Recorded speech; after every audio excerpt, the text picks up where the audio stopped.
Hello everyone, welcome to Technical Math VBN channel. Or in this video I will teach you how to calculate square root of this number. 5 digit number हमारे पास सामने screen पे show हो रहा है। इसका मैं आसानी से आपको बताऊंगा कि इस तरह का कोई भी क्वेश्चन ये भी हो या कोई भी हो, इसका स्क्वायर रूट हम किस तरह से निकाल सकते हैं। वेरी सिंपल है। तो हमारे पास है, फर्स्ट ऑफ ऑल जो आपने स्टेप करना है वो ये करना है कि यहाँ से आपने काउंट करना है, 2 के पेयर्स बना लेने हैं। ये 3 एक सिंपल यानी कि सेपरेट रह जाएगा। अब नेक्स्ट स्टेप आपने ये करना है, 3 जो है, अब आप देखिए 1 आपने परफेक्ट स्क्वायर पे ही इसको करना है। 1 का स्क्वायर 1, 2 का स्क्वायर 4। 4 जो है वो एक्सीड कर जाता है, बढ़ जाता है 3 से, तो हम 1 का 1 से ही लेंगे। 1 यहाँ भी लिखेंगे, 1 यहाँ भी लिखेंगे।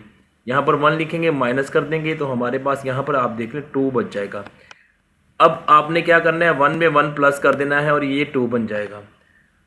ठीक है, ये डाउन कर लें 0.9 वैल्यू, 2 का पेयर था ना, इसको नीचे ले गए हम। ठीक है, नेक्स्ट अब यहाँ पर है 2 आपके पास। 2 के साथ कोई ऐसा नंबर आपने यहाँ पर लिखना है। लेट्स सपोज मैं 5 लिखता हूँ और 5 से ही इसको मल्टीप्लाई करना है। लेकिन आपने सबसे पहले ये कोड करना है कि मैं पहले ऐसे करता हूँ, यहाँ पर लिखता हूँ 3, यहाँ पर भी 3। उसकी रीज़न ये है कि मैंने 3 इसलिए किया है, 3 को 3 से मल्टीप्लाई करेंगे तो ये हमारे पास बन सकता है 9। ठीक है, लेकिन 9 ये आ गया 9, ये 69 आ गया, लेकिन ये 69 थोड़ा है। अब दूसरी पॉसिबिलिटी पे हम पहुंचते हैं, दोबारा ट्राई करते हैं। हम कहते हैं कि हम यहाँ पर एक और पॉसिबिलिटी है कि अगर मैं 7 लिखूं और 7 से ही मल्टीप्लाई करूं यहाँ पर, तो 7 7s are 49, 4 7 2s are 14 और 2 18 यहाँ पर पहुंचता है। अगर हम इसके ऊपर करेंगे ज़्यादा तो वो इससे बढ़ जाएगा, तो 7 यहाँ पर आ गया, यहाँ पर 189 आ गया स्टूडेंट। नेक्स्ट स्टेप हम क्या करेंगे वो भी आपको दिखाता हूँ। नेक्स्ट हमने क्या करना है, नेक्स्ट हमारे पास ये है, यहाँ पर लाइन लगाए, 0 आ जाएगा हमारे पास यहाँ पर। जब 10 में से 8 को माइनस करेंगे तो यहाँ पर 2 आ जाएगा और ये हमारे पास वैसे ही। अब इस पेयर को नीचे उतार लें, 76।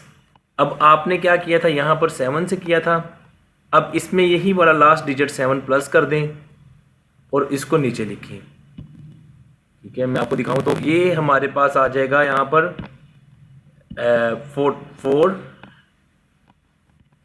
4 और उसके बाद यहाँ से 1 उसको दिया, ये 34। अब 34 आ गया हमारे पास। थोड़ा सा अगर मैं क्लोज करूँ स्क्रीन को तो आपको दिखाऊं, 34 आ गया 34। अब यहाँ पर 34 के पास 34 है, ऐसा नंबर यहाँ पर हम, ये जो मैं दिखा रहा हूँ आपको, यहाँ पर ऐसा नंबर लिखें कि उसी से ही हम मल्टीप्लाई करें तो हमारे पास आंसर आए। लास्ट डिजिट यहाँ पर है 6, तो 6 लाने के लिए फर्स्ट ऑफ ऑल यहाँ पर हम लिखते हैं 6 और 6 से ही मल्टीप्लाई करते हैं हम। ये थोड़ा सा ट्रिक होता है। 6 6s are 36, 3 carry, 6 4s are 24 और ये 7, 2 कैरी, 6 3s are 18 और 2 20। तो गाइस ये देखिए 20 और ये 76, जब आप इसको करेंगे तो यहाँ पर आपके पास कैंसिल कुछ भी नहीं बचेगा। यहाँ पर आपने 6 लिखना है और यहाँ पर भी 6 लिखना है। तो आपको बताता चलूँ कि इसका जो स्क्वायर रूट हमारे पास आंसर आया, ठीक है, इसका जो स्क्वायर रूट हमारे पास आंसर आया वो है 176 is the square root of this 3976 का जो स्क्वायर रूट है वो हमारे पास 176 है। होप सो कि आपको स्क्वायर रूट निकालना आ जाएगा, ये समझ भी आया होगा।